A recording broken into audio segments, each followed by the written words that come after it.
Sziasztok! Megnézzük akkor, hogy mi újság a szeretett kedvessel, mi újság ezzel a személlyel, akinek a személyjelölőjét itt látjátok, de ő lehet bárki, férfi és nő egyaránt, ahogy az a ti helyzetetekre ráillik, és fogjunk is bele, lássuk, hogy mi van vele most, mit lehet tudni az ő jelenlegi helyzetéről, hogy van ez a szeretett személy. Mit tudhatunk meg róla? Hogy van ő? Hogy van ő?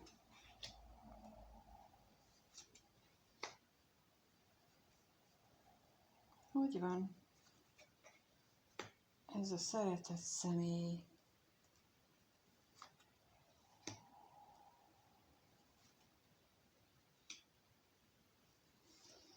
Bárhol is legyen, bárhol is, és bárhogyan, ott ő nem érzi jól magát, kifejezetten nem érzi jól magát, olyan otthontalannak érzi, olyan hontalannak inkább, így szebb magyarosan.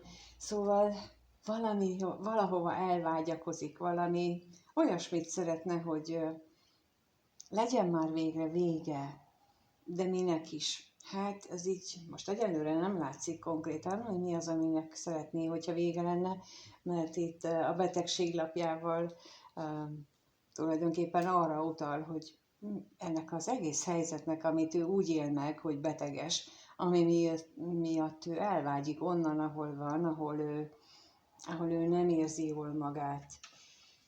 De akkor megnézzük, hogy mit tudhatunk meg erről. Mi ez a hontalanság, amit ő érez? A veszteségre kérnék szépen valami plusz információt. Mi az, amit...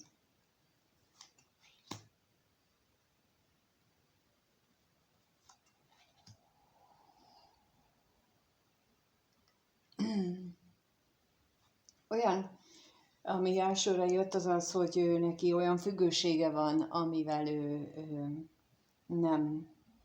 nem bír el, vagy legalábbis úgy érzi pillanatnyilag, hogy ez ő nem bír el vele, hogy ez őt megakadályozza abban, hogy elérje az ő ajándékait, azt, amit ő ajándékként érzékel az életében, az, ami számára az otthont jelenteni a jelenlegi hontalanságával. Most nagyon érzékelem ezt az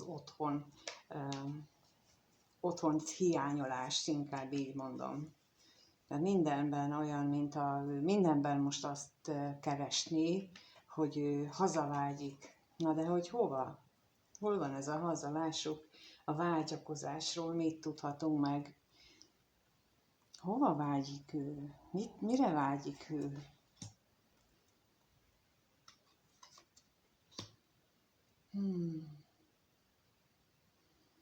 Hát még a reményre is kérek egyet.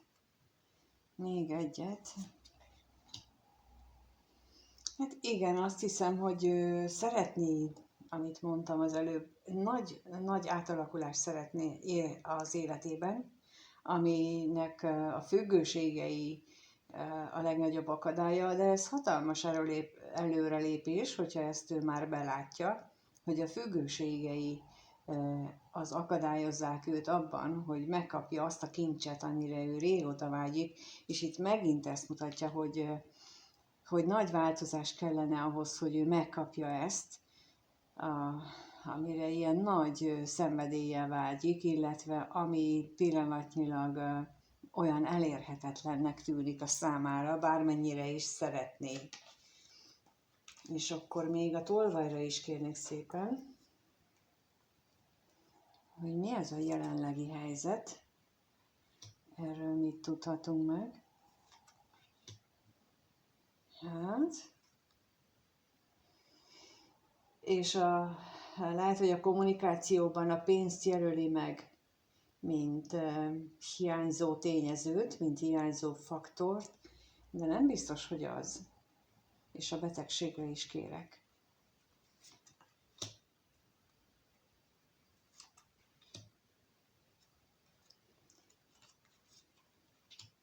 Bizony azt hiszem, hogy Tehát lehet, hogy azt jelöli meg a kommunikációjában, vagy eddig azzal ringatta magát, hogy a pénz miatt szenvedő hiányt, és a pénz miatt van ez a jelenlegi állapota.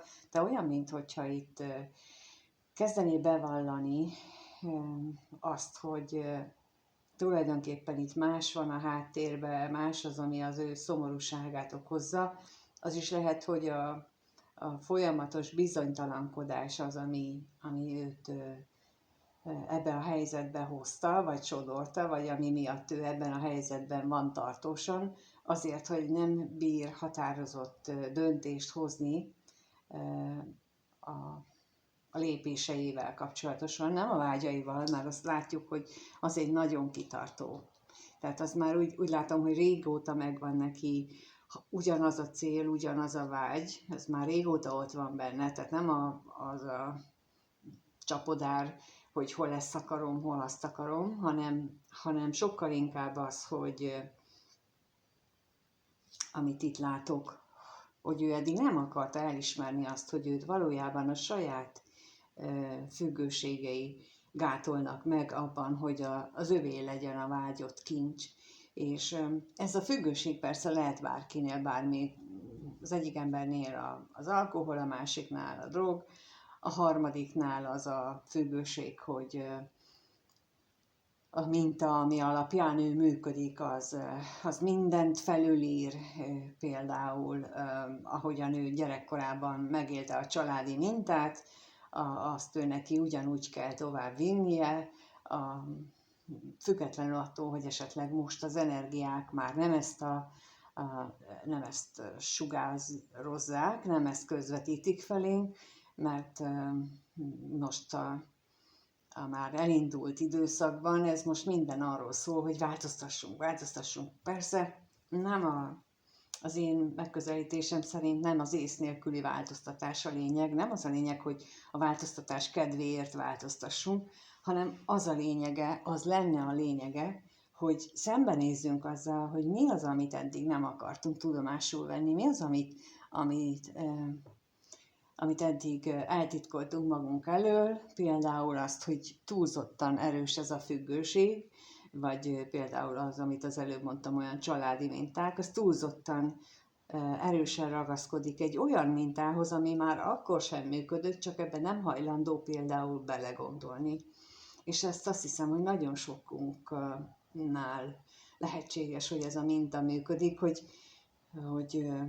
tudjuk, hogy van annak a úgymond családmodellnek, vagy nevelési modellnek kinél mi, ami nem hozta azt az eredményt, hogy jó lenne, de mégis ragaszkodunk hozzá, mert azt úgy szokás, meg azt úgy halljuk, mert mások úgy mondják, és független attól, hogy érezzük, tudjuk, látjuk, mégsem akarunk rajta változtatni, na valami ilyesmit érzékelek itt ő benne, hogy ezt ő kezdi felismerni, hogy bizony ez a legnagyobb akadálya ő nála annak, hogy ő a kincseihez hozzáférjen. Na hát akkor megnézzük azt, hogy ha már ilyen nagy felismerése van, akkor ezt te hogyan jössz itt ebbe a képbe? Te vagy az, aki miatt ezeket a nagy felismeréseket éli meg, vagy milyen közöd van neki hozzá, úgyhogy, vagy neked ő hozzá, bocsánat, fordítva. Tehát lássuk akkor, hogy ő mit gondol veled kapcsolatban, hogyan viszonyul gondolati szinten hozzád a nézőhöz, ez a szeretett személy, erre vagyunk kíváncsiak. Mit gondol a nézőről ez a szeretett személy? Milyen gondolatai vannak?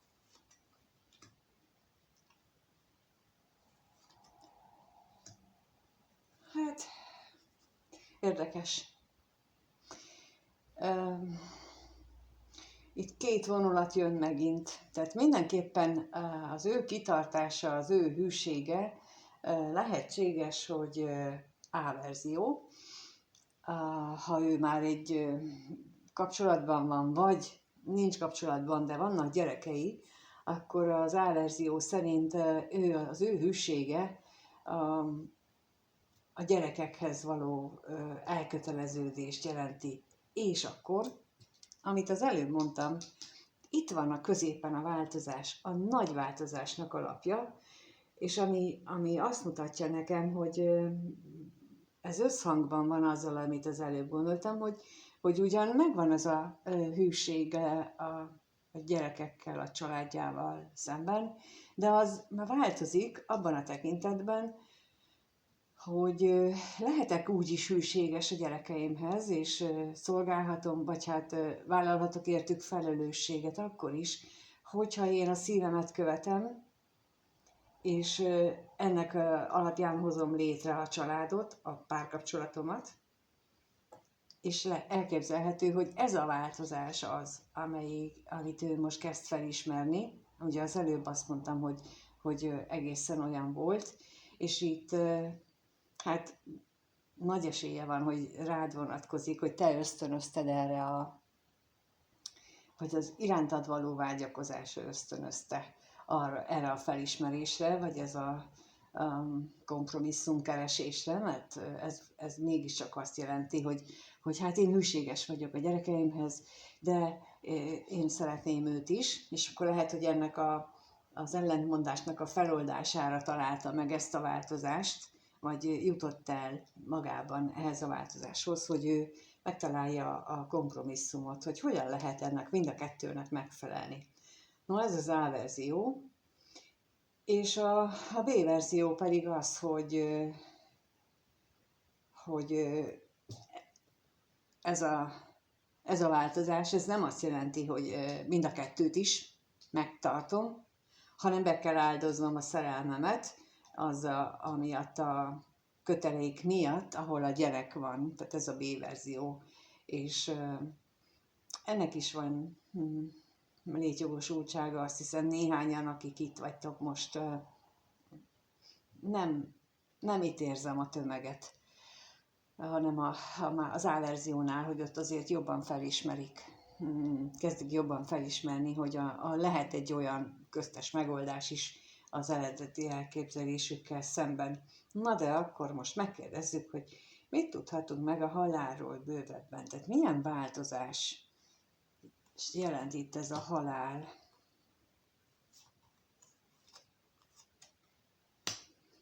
Hát, mint ahogy mondtam, tehát a vágyott kincsét szeretné ő megkapni, és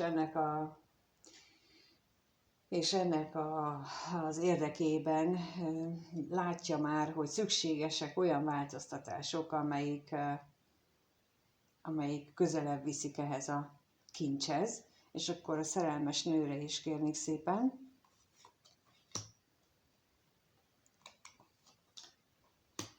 Hát bizony, mert hogy ez a veled való együttlét, ez itt nagyon-nagyon csalogató, nagyon hívogatja őt, nagyon kívánatos számára azok az együtt megélt pillanatok, amelyek köztetek már korábban voltak, vagy ha még nem volt ilyen, akkor amit ő feltételez, hogy lennének, hogyha ti együtt lehetnétek. És akkor megnézzük itt a házasságlapjára is, hogy mi az, ami plusz információ érkezik.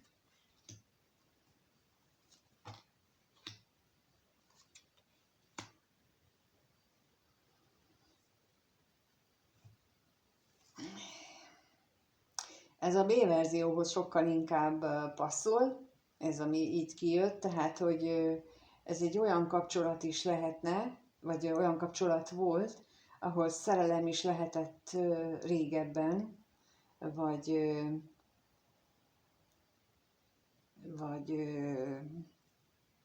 és már elmúlt, vagy az A verzióhoz úgy kapcsolódna, hogy ahol megmaradna a titkos kapcsolat, a titkos szerelem, tehát hogy nem felvállaltan élné meg ezt a kiegyensúlyozódást. Lehet, hogy ő mégsem találta fel a spanyol viaszt, és mégsem arra törekszik, hogy meglegyen a hűség a családjához, és akkor ezt valami nagy átalakulást követi, és akkor így felvállalva mondjuk felvállalja az ő szerelmét, nem vállalja fel továbbiakban sem, hanem azt mutatja, hogy akkor ő ezt továbbra is ilyen titkolt, rejteltmes módon szeretné megélni ezt az érzést. Hát ez kicsit csalódás nekem, mert azért itt többre számítottam volna, bár meglátjuk az érzéseinél, hogy ott mit jönnek ki veled kapcsolatosan, de milyen érzései vannak ennek a szeretett személynek a nézővel kapcsolatban, mit érez ez a szeretett személy a nézővel, vagy a néző iránt, mit érez iránta ez a szeretett személy, mit érez.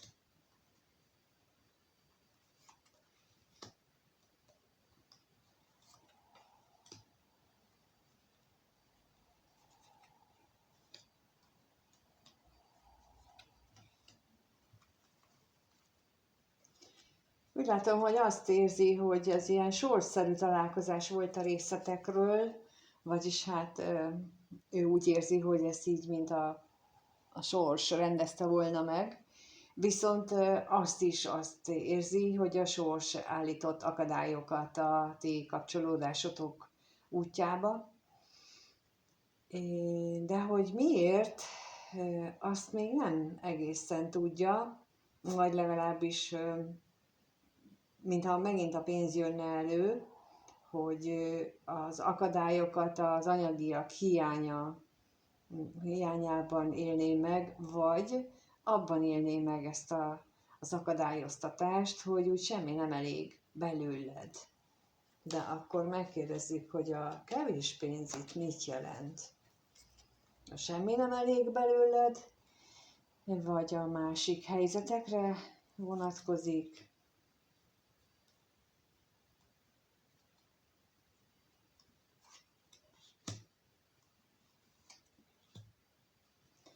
Hát itt megint az akadályoztatásról, tehát hogy hiába jönnének újra és újra lehetőségek, valami mindig közbe jön és megakadályozza a ti találkozásotokat, a bíróra is kérek. Az ő érzéseiről kérdezősködök. Tehát ilyen jellegű választ szeretnék. Hát, én hogy mit szeretnék, az egy dolog. Igen, szóval, hogy amiben biztos, az az, hogy ő nagy szenvedéllyel közeledik, vagy feléd, és a szenvedélye az nagyon kitart, nagyon hűséges sem megvan iránta, de ez a szenvedély, ez ugye a testi vágyakozásra vonatkozik, bár az előbb azért már láttuk, hogy egy kicsit több is ez, mint csak pusztán a test vágya. És a veszteségre is kérnék szépen.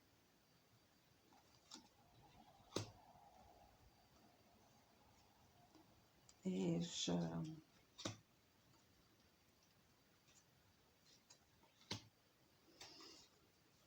hát azt éli meg, egyes esetekben ugye lehetséges, hogy itt külső személy akadályozza a ti kapcsolatotokat, vagy külső körülmény, de azért éli meg ezt a csodás kapcsolódást ilyen fájdalmasan, mert hogy van valami, ami megakadályozza. Ez most itt az érzéseinél azt tapasztalom pontosabban, hogy a tudatos szinten ő már kezdi magának elismerni azt, hogy a saját függőségei azok nagyon gátolják ezt a kapcsolatot, aztán elkezd belemerülni abba, hogy most ő ki és mifelé van elkötelezve, és mint ugye az előbb láttuk azt, hogy a családja az neki nagyon fontos, alátámasztva azt, amit az első kirakás vagy az első kérdésnél láttunk, hogy neki van olyan hitrendszere, olyan családi mintái, amit ő kvázi sérthetetlennek, megváltoztathatatlannak tart, és itt meg már visszatér abba az érzéseknél, hogy ő azért szomorú, vagy azért ilyen szerencsétlen mondjuk, mert van egy harmadik személy, tehát itt már elkezd mást okolni. Ez mondjuk a test, szellem, lélek bugyraiban, ez mindegyik más szinten történik, tehát energia szinten mindegyik más rezgést, vagy rezgésből indul ki, tehát, de az látszik, hogy micsoda ellentmondás van benne. És a szerencsére is kérnék szépen, a szerencse mit jelent itt a szerencse az ő értelmezésében, az érzéseiben? Hát a nagy félelmeit, aha, igen, tehát az ő veled kapcsolatosan, ugye ott vannak a gondolaton megmutatott kívánsága, az, hogy szeretné, hogyha az élete része lennél, ugyanakkor nagyon dominánsak benne ezek a minták, és ez hatalmas félelmet generál az ő érzéseiben, és a veled kapcsolatban ezek jutnak eszébe, hogy mi minden változás jönne. Ó, igen, milyen sok változás lenne. És ez a veled kapcsolatos érzéseknél bukkan fel benne, hogy mennyi minden változna meg. Ahogy az előbb az A-verziónál mondtam, hogyha ő feléd nyitna, meghozná azt az egyensúlyt, hogy azt a változtatást, hogy megmaradjon valamennyire az ő hűsége a családja iránt, de irántad is, akkor ez olyan változásokat indítaná el, amitől ő nagyon fél. Igen, ez a lényeg benne, hogy ő egyelőre nincs abban az erőben, hogy ezt ő bemerje vállalni, ezt a nagy, hihetetlenül nagy változást. Mert azért lássuk be, hogyha valaki, mit tudom én, 40-50 éven keresztül egy családmodellben, egy családmintában élt, akkor nem tudja csak úgy hip-hop kidobni azt, és egyik pillanatról a másikra megváltoztatni, és azt mondja, hogy akkor én hűséges vagyok ugyanúgy, mint eddig, meg hűséges vagyok teljesen másképp is. Jó, akkor megnézzük, hogy a következő néhány napban, vagy egy hétben mire számíthatsz ettől a szeretett személytől, mire lehet tőle számítani. Mi az, amire lehet tőle számítani?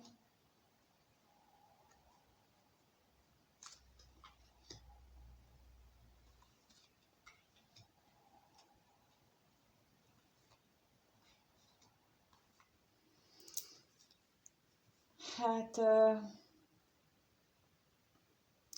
A-verzió, ahol van egy harmadik fél, az nagyon is emlékeztetni fogja őt állandóan a kötelességre, a hűségre, és hogy ott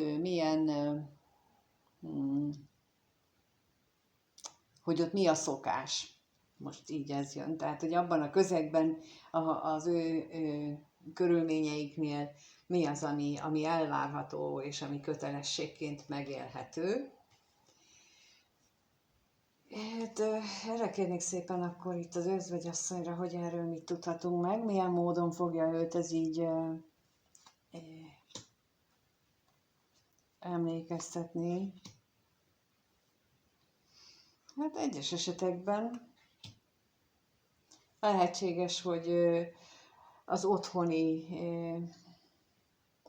otthon megnyilvánuló érzések tekintetében, vagyis azzal, hát manipulálva, azzal azt használva fogja újra és újra emlékeztetni a szemét arra, hogy neki mi a kötelessége. Az utazásra kérnék, mert amikor raktam ki, akkor nagyon azt éreztem, hogy itt valamiféle találkozás, valamiféle közeledés lehetne, de az most úgy látom, hogy akadályoztatva van. Miért is? Hát, hiába van benne ez a hatalmas szenvedély, ez a hatalmas vágyakozás, mégis azt mutatják, hogy ez akadályoztatva van. És akkor az örvendezésre kérnék szépen, hogy akkor ez itt mit jelent.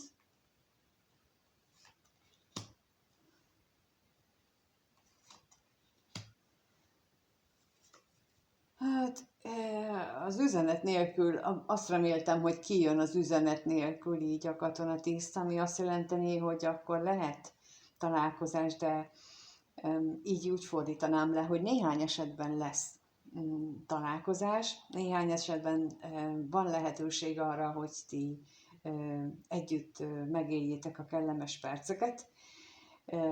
Így ezzel a közbeékelődő üzenettel inkább azt gondolnám, hogy többségében csak a kommunikációra szorítkozik le a kettőtöknek a dolga, mert anélkül azt mondom, hogy megszűnne a kettőtök közötti távolság, és akkor lehetne, vagy lenne lehetőség a találkozásra, így viszont mondom, tehát inkább csak a kommunikáció lehetőségét érzékelem, és akkor a gyermekre is kérek, hogy mi itt ez a gyermek, mire számítsunk.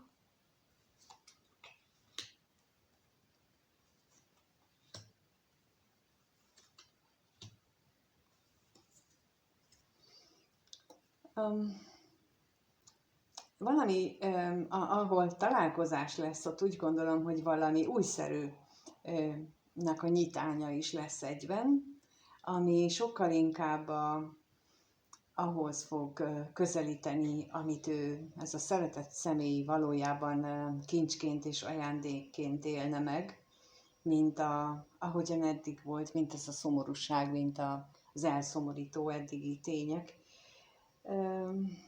Érdekesnek találom most ezt a kirakást abból a szempontból, hogy mennyire azt mutatta meg, hogy milyen szinteken éljük meg egy eseményt, mert így ahogyan kiraktam, más-más embert láttunk, pedig szerintem ugyanarról van szó, csak ahogyan ő különböző módokon éli meg ezt a kapcsolatot, azt mutatták meg így a kérdéseknél a lapok.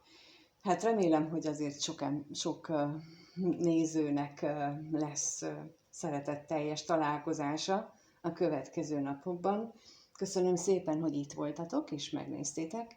Köszönöm, ha lájkoltok, feliratkoztok a csatornára. Ha szeretnétek a sajátotokat is ilyen módon kivesézni, hogy akkor mi lehet ott vajon a háttérben, akkor a leírásban megtaláljátok az elérhetőséget. És ha megírjátok kommentben, hogy mit gondoltok erről az egészről, annak is örülök, és egyébként pedig mindenkinek minden jót kívánok, sziasztok!